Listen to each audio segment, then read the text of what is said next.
But yeah, my sister also went to Korea, so I'm very interested to hear about what went on there. I've just heard little bits and details from my sister, so I'm looking forward to getting a fuller picture.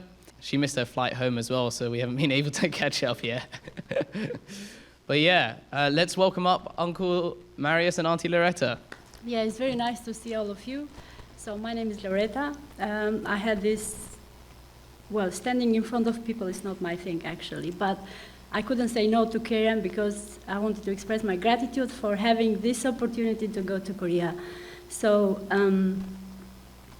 I wanted to start from just before when Uncle William sent a message on the group, on the WhatsApp group, who wants to go to Korea. My first reaction, like, well, yeah, I want to go to Korea. We always wanted to go to Korea. Every year we have been planning to, yeah, next year we're going to go to Korea. The last time we were in Korea, it was in 2003. So we were in a fundraising team, so we're doing fundraising at that time. And since then, I had so much nostalgia. I so much wanted to go back to Cheongpyeong. We both wanted to go back so much.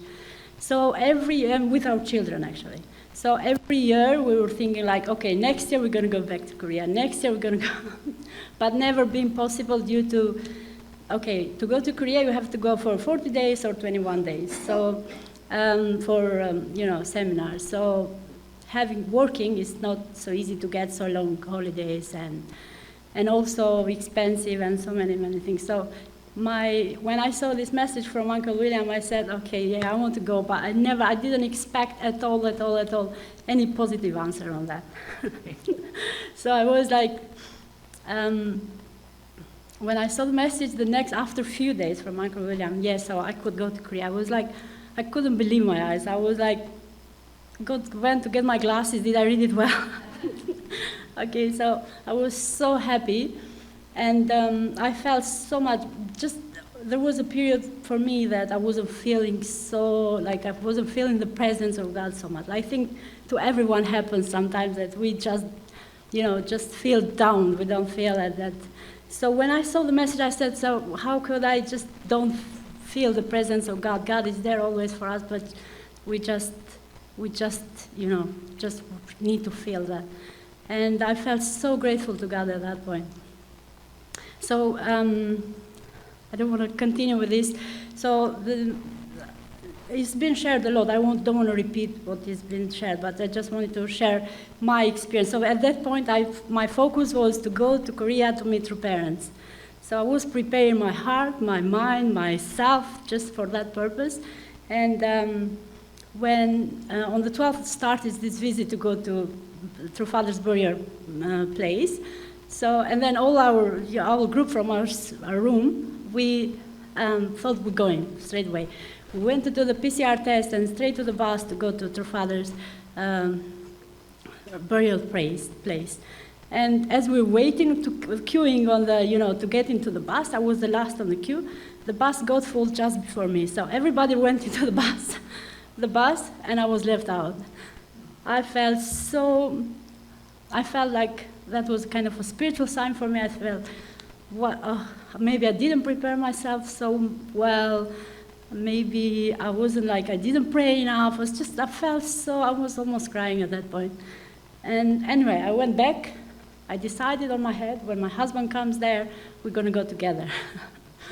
And my husband hadn't arrived on the 14th. So I arrived there on the 10th, and my husband came on the 14th. So, and on my mind, I said, okay, we're going to go when he comes. Maybe it's just a sign that we're going to go together.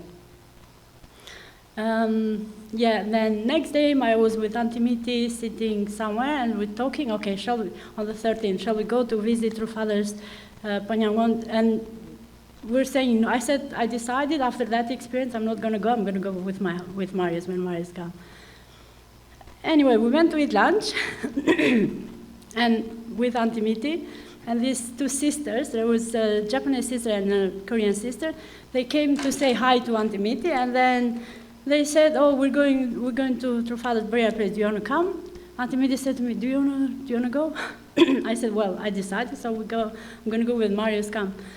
Anyway, I don't know how, but we ended up, it was raining that day. And Auntie Mitty said, no, because it's raining and maybe we'll go later. Their sister, she went, she got 2 umbrellas, she came back in 5 minutes. Okay, let's go. I don't know how, but we ended up going to the True Father's burial place. So it was raining, but it was such an amazing experience. The sisters were helping us, were explaining. We went to True Father's burial place. It was such an amazing energy there. You could feel God's love there. Anyway, after we came back, we had this opportunity to go in to visit the palace. So these sisters were guiding us. I had never been there, so it was my first time. So they were like such a help, and I don't know, I was telling to Auntie Mitty, did God send this sister to us? Because it was such an amazing, I felt so special, such a special help from them.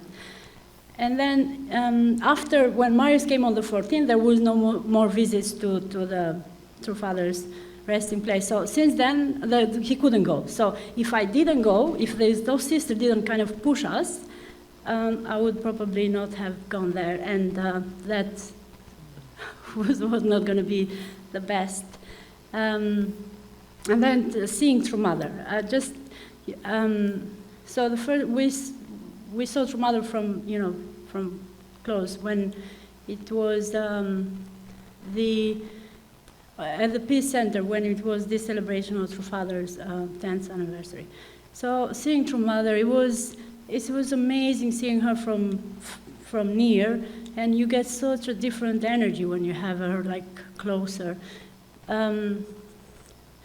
It's kind of different when you see her on the videos. She looks so well and so on the videos, but when you see her, she gives you so much. You get so much love, and also you see how her health is not the best. You could see.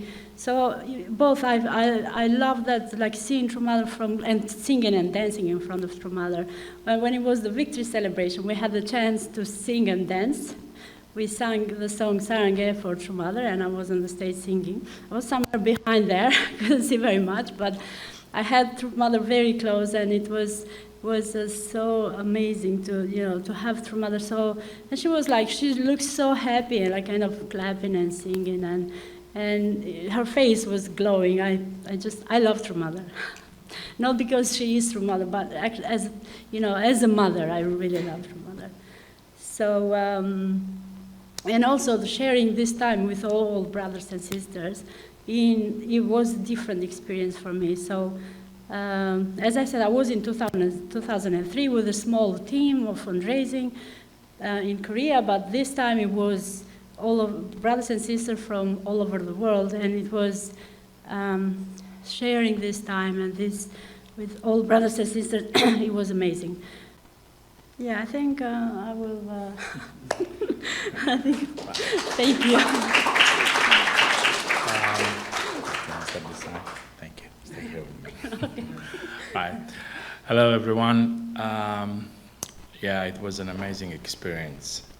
I know that the UK nation, it's most of the brothers and sisters here. I believe that they had the chance to be in Champyong. Most of you. For me, for us, as my wife explained before, we were before in Korea 18 years ago, and we were just a small fundraising team. Of course, we were young members that time. We were just about to, because we were matched together, we had this chance to go to Korea to get to know each other, mostly. And at that time, young spirit, and after, it was really, really nice to experience Korean nation, Messiah's nation, original homeland. It was really, really nice that time. But after 18 years going back, for me, myself, for example, it was like going back in time. And it was really amazing because I could remember all this experience that I had. One of it was that we had to wake up at 1 o'clock in the morning to go to attend Hundoke with True Father. And to attend in I think it was Jeju Island. And we had to wake up at 1 o'clock to get ready because there was a van that was coming and we were driving like 2 hours and a half. And when we got there, because they said, we said that we want to stay in front of, near to father and to mother. And yeah, we had to leave very early. So when we got there, all these elder brothers and sisters that they were attending to father, they were all looking so curious, who are these people? And we said, we are from Albania, we're fundraising in Korea. Oh, Albania, oh, very good. And then when true father saw us, he said that today we have off, a day off of fundraising. He gave us a special donation of 3 million won that time, and he invited us to spend the day in Jeju. He also gave us a boat trip. It was a very, very nice experience. I feel I'm very blessed because I've had the chance to shake True Father's hand, and really this experience will be held with me for the rest of my life. So yeah, going back in 2022, attending the regionals meeting, I'm very sorry that, yes, as my wife was saying, I didn't have the chance to attend True Father's Soma ceremony. And to be honest with you, this was one of the reasons that I didn't want to go to Korea, because it was like, but at my wife's insistence, and she said, don't leave me alone because I'm going to lose myself. So yes, we went.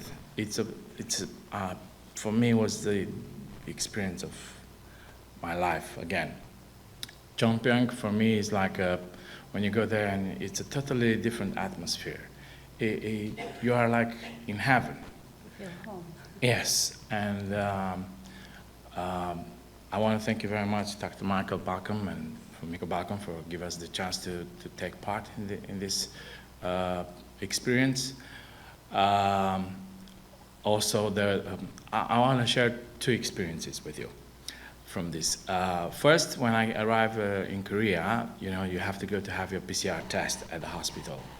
And right on that day, it was this ceremony, this international conference think tank. And I had to go to the hospital to take this PCR test, and I was getting late. And Peter offered us to give us a lift to the stadium so that we can attend the ceremony. But as it was getting late, when he gave us the lift with the car, the people that they were welcoming the members to the stadium, when they saw us that we came with the car, they just, I don't know, I thought that they thought that we are VIPs. And they took us to the VIP stand. We went and we were sitting on this table, and it was like, Lola, what are we doing? It was, but it was as funny experience that it was. This was really, such a honor for us, and such a, to have those kind of seats and take that kind of, it was really, really nice. And the conference think tank as well, it was really very, very inspiring to see all these former leaders, especially the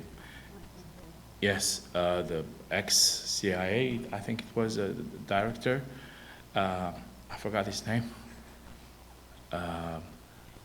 Michael Bay. Yeah, it was really, it's inspiring to see all these people trying to improve the well-being in the world, the peace and everything that, I hope that, of course they need support, and we are the ones that support.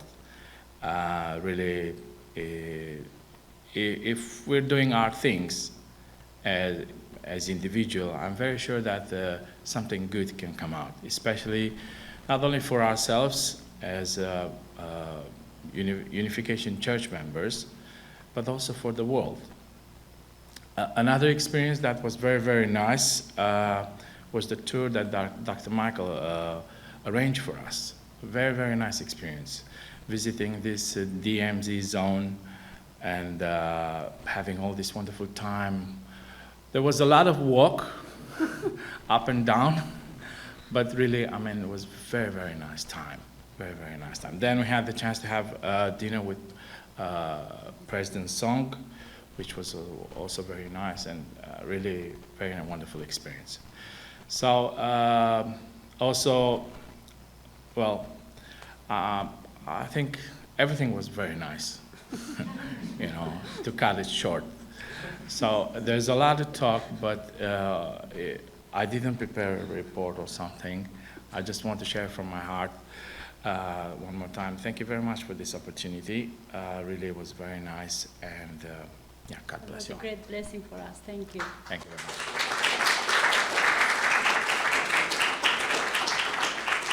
Thank you very much, Uncle Marius and Auntie Laureta, for sharing those very nice experiences.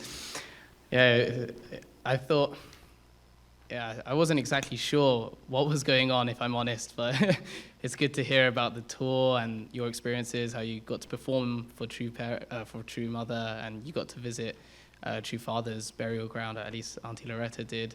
I was fortunate enough to visit the mound in 2020 while I was on SDF, and it really is quite a humbling experience to see True Father's burial place and just to reflect on the life that he lived.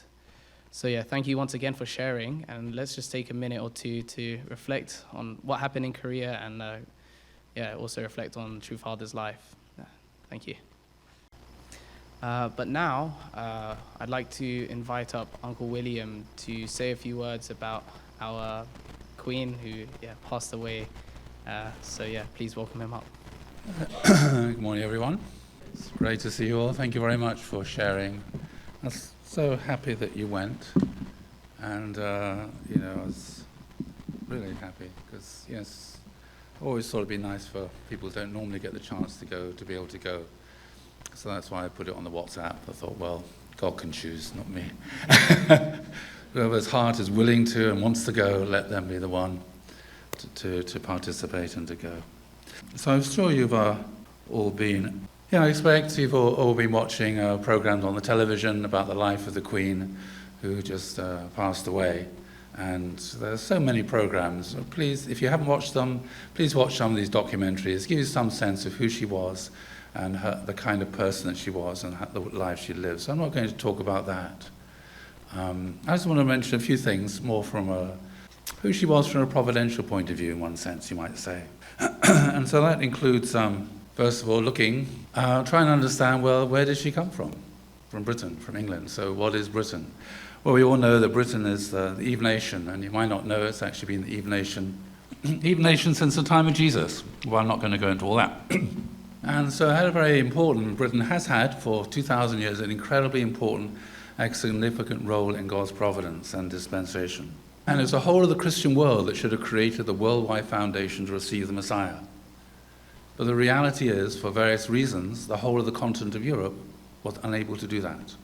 Instead, it followed dictatorship, fascism, communism, all these different things in the 20th century. But Britain, though, was fortunately able to create the worldwide foundation to receive the Messiah.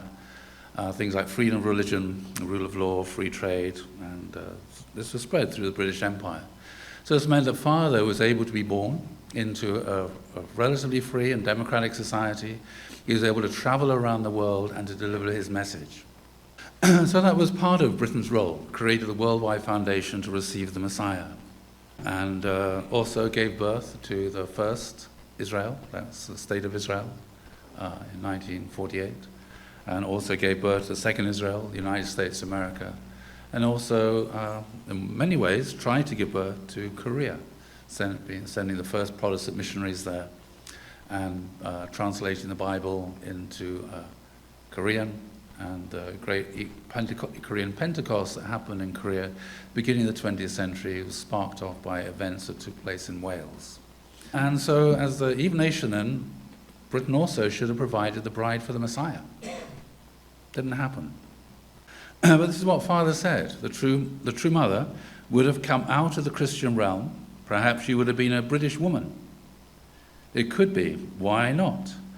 Once the worldwide foundation had been accomplished, I would have picked the true mother on the world level. Imagine if the royal princess of England had become the true mother. I'm only interested in one thing, how to restore the world. It's because our movement was rejected by Korean Christianity that our boundaries became so limited. If we'd been supported, the Korean movement would have been immediately become insignificant, because the movement would have become worldwide and universal with no boundaries. Let's say that the true mother had come from Great Britain, the source of English-speaking culture. The US is in the position of the son to Great Britain. It had been very rapid and easy for America to humble itself to Britain. His father said that the day of the love of God in 1984. It didn't happen. Various things didn't happen in history that went wrong in the 19th century that made that impossible to happen. And father obviously regretted that. So let's look at a little bit about the Queen then. That's who she was. That's the lineage from which she came. That was God's prepared lineage in that sense. And it's interesting to see how she turned out as a queen. So this is what it says in Deuteronomy. And we all know that she prayed every day. She went to church every Sunday without exception. And you might think, well, she wanted to become the queen. But actually, when her father was crowned, she prayed every night. Do you know what she prayed for every night? She prayed that her parents she prayed that she could have a brother. The last thing she wanted to do was to become the queen. That's the kind of person she was, a person of incredible humility. And this is what she read, would have read every day, frequently, the Bible. This is what Moses said. This is what must be done when you have a king. When he sits down on the throne of his kingdom, the first thing he must do is to make himself a copy of this teaching on a scroll, the Mosaic law, copied under supervision of the priests. And that scroll is to remain at his side at all times. He is to study it every day, so he may learn what it means to fear his God, living in reverent obedience before these rules and regulations, and by following them. He must not think himself better than his fellow Israelites, or change the command at whim to suit himself or make up his own versions. If he reads and learns, he'll have a long reign as king in Israel, he and his sons. And when I read this, I thought, well, that's very much like the way in which the Queen has led her life as the Queen, inspired by the biblical tradition, inspired by God revealed what it is to be a queen or what it is to be a king. And the only place in the entire Bible where it says somebody should be humble is here. He must not think himself better than his fellow Israelites. So it's the only place in the Bible that says a leader, it says that Moses' main quality was he was humble. And it was said that the king should be humble. He shouldn't think he's better than anybody else. And then I listened to Archbishop of Canterbury when he was talking during last year, during the Platinum celebration, talking about the Queen. He said when he met her, he was asked what kind of person is she, and he said her main quality is she is humble. That's her main quality, was her incredible humility. She was interested in every single person that she met individually. Do you know how many people she met personally? About 3 million people. She had over 400 engagements a year, probably over 100 people there. She would meet them all individually. 70 times 400. It's a lot of people she met personally. And she remembered them. There's one journalist who was a nobody. He said, oh, I met the Queen. And then some time later, he said, I met her again, and she remembered me. It's just extraordinary, that kind of person who wants to meet every person individually and treats them like that. And then Rabbi Jonathan Sacks said that one day, after the 75th, I think, anyway, one of the anniversaries of the liberation of Auschwitz, she invited a lot of Holocaust survivors to go and meet her at one of her palaces. And normally, without exception, the Queen is an incredible stickler for time, being on time and finishing something on time. But then, at this particular event, she listened to every single Holocaust survivor, even though it went way beyond the time schedule she had allotted. And one of her assistants said it's the first time she'd ever done that. She wanted to listen to every single person's story individually. And I was so struck by that, because it reminded me of Father as well. Father always wanted to listen to reports. I personally would not have the patience to just sit there for hour after hour after hour, listening to a report from one person after another from all over the world, day after day, year after year. But he did. Wow. And so I realized that's the kind of person she was as well. And these kind of things struck me very, very much.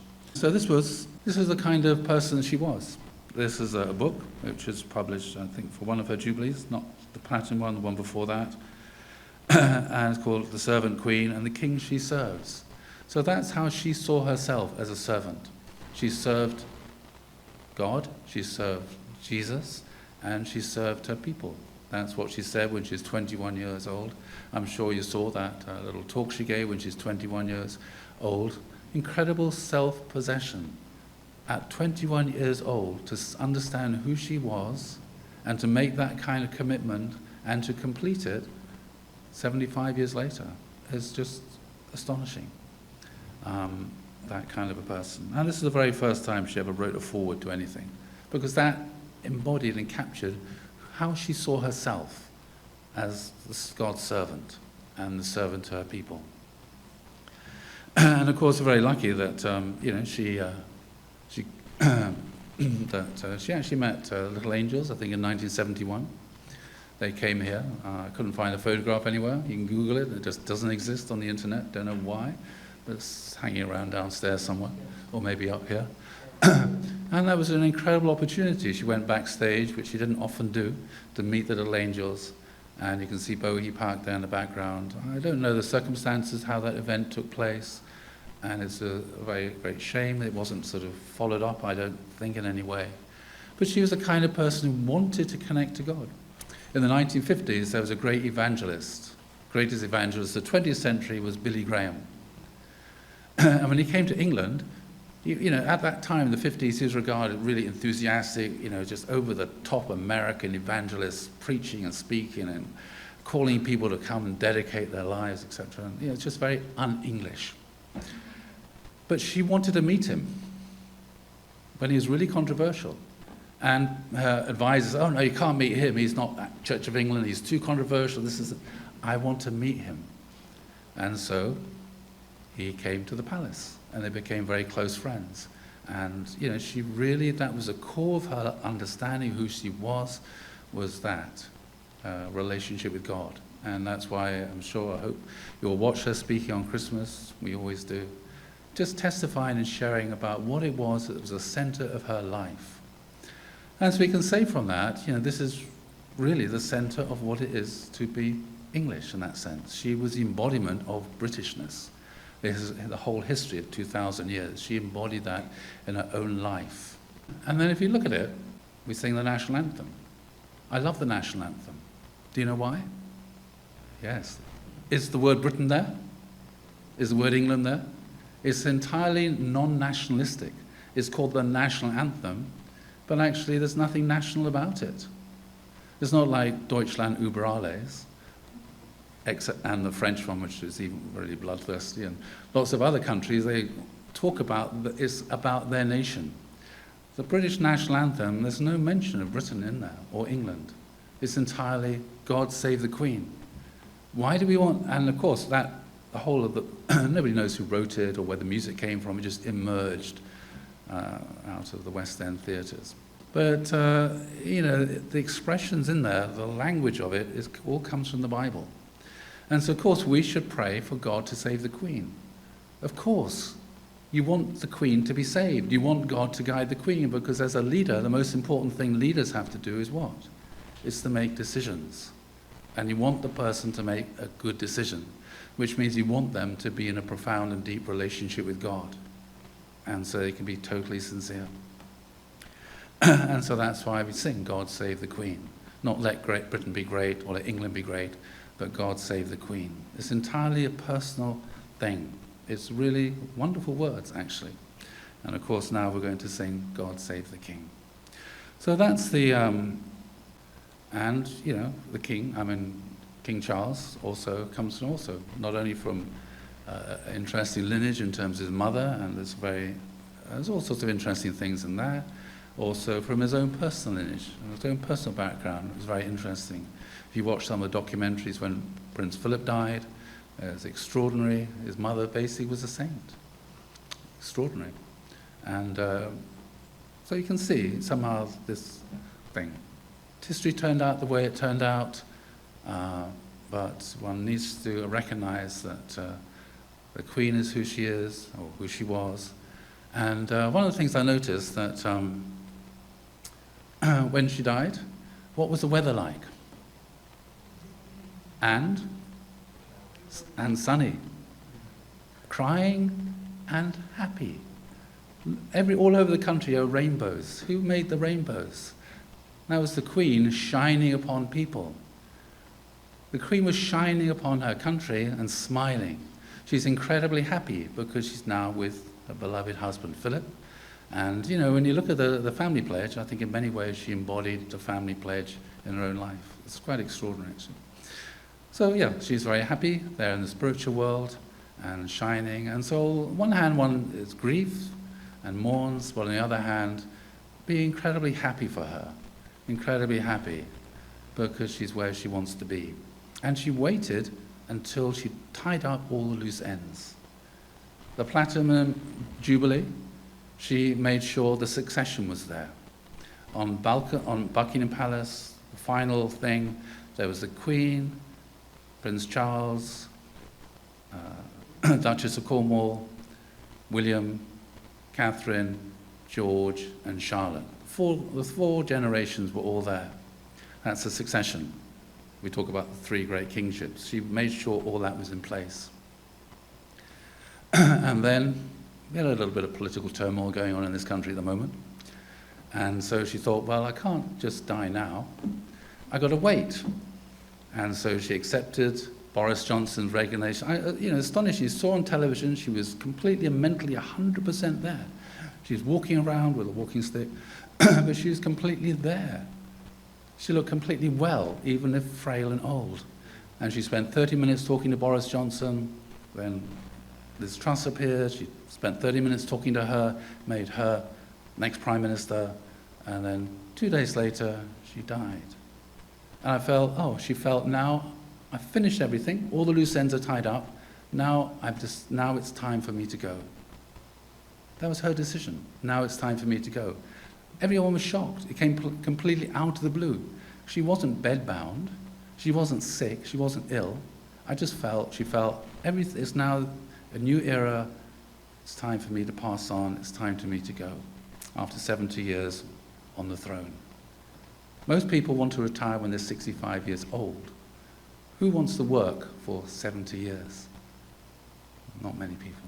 But she did. And so we're incredibly grateful, incredibly thankful for her, and she deserves all the honors that she will receive in the spiritual world. She's welcomed by her father, Jesus, and of course her own parents, and also by Philip. So, but now we have a new king. The Queen is dead. Long live the King. So let us all stand together and sing the national anthem. All right, so yeah, thank you, Uncle William. That was a really nice talk. I'm going to send that to some of my friends who are wondering, why was the Queen an important person? Why are we celebrating her life? And I think that was the perfect answer. So thank you very much for giving that talk, and I'd like to invite the band up now to lead us in our offering song.